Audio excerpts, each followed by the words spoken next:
নমস্কার বন্ধুরা, অঙ্কিতা গল্প স্টুডিওতে আপনাদের সবাইকে স্বাগত। আপনাদের কাছে আমার বিনীত নিবেদন,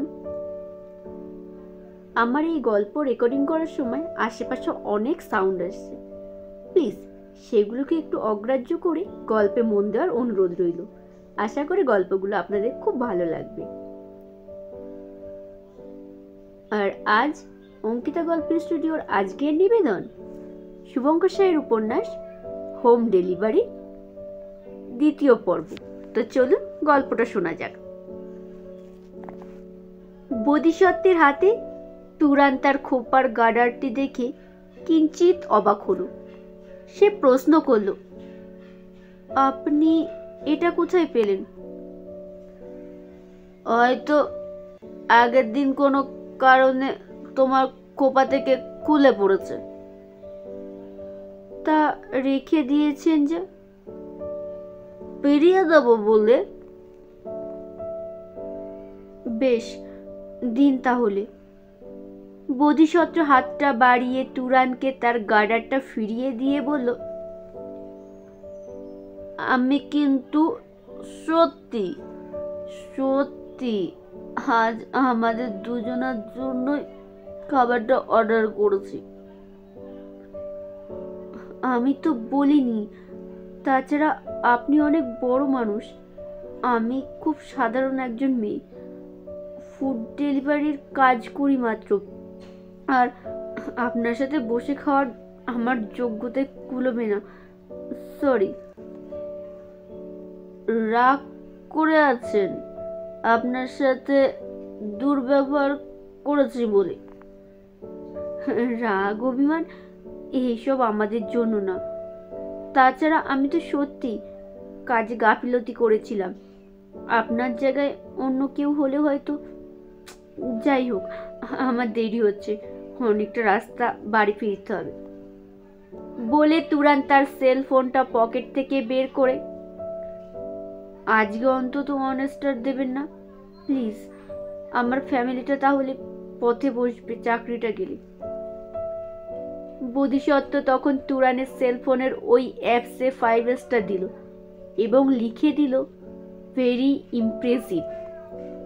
তুরান তা দেখে, thank you so much sir, এতটা করুণা করার জন্য। তাহলে এবার আমায় একটা করুণা করো,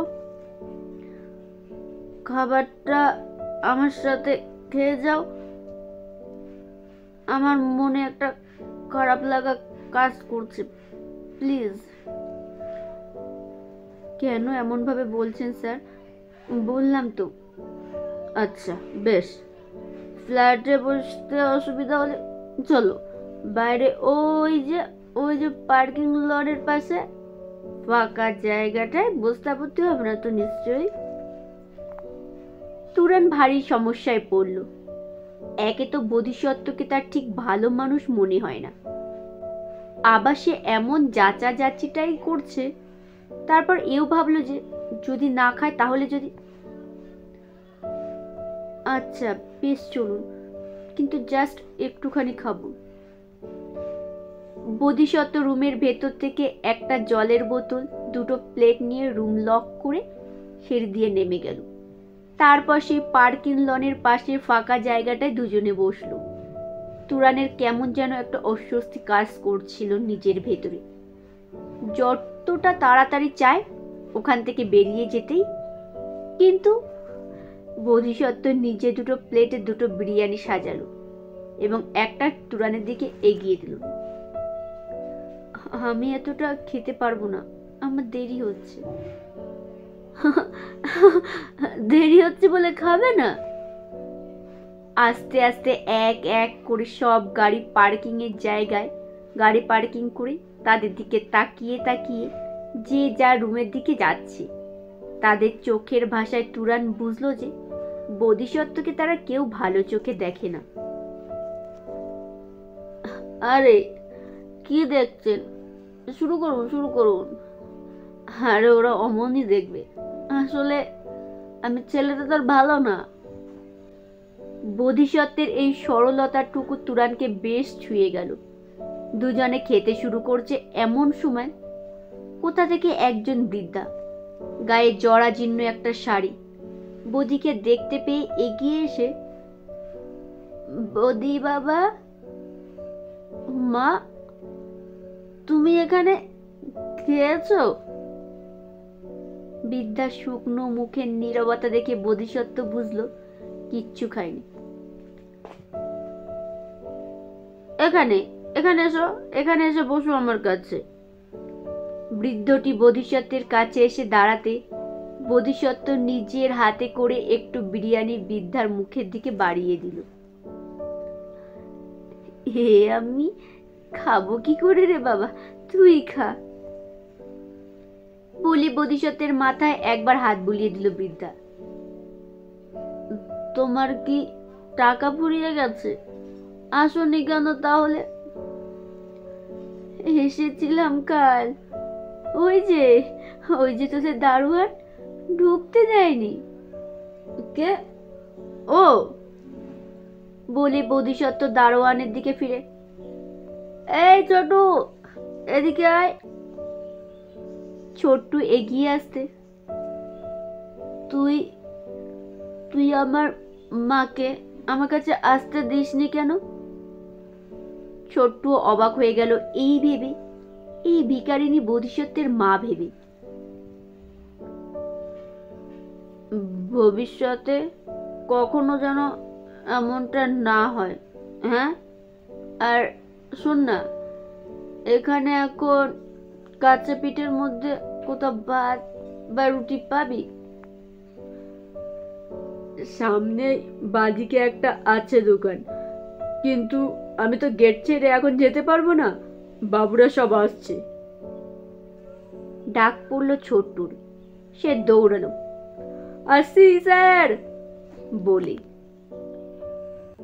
রাস্তার বাদিকে তো? চেঁচিয়ে আর একবার জেনে নিল বোধিসত্ত্ব। হ্যাঁ, সামনেই।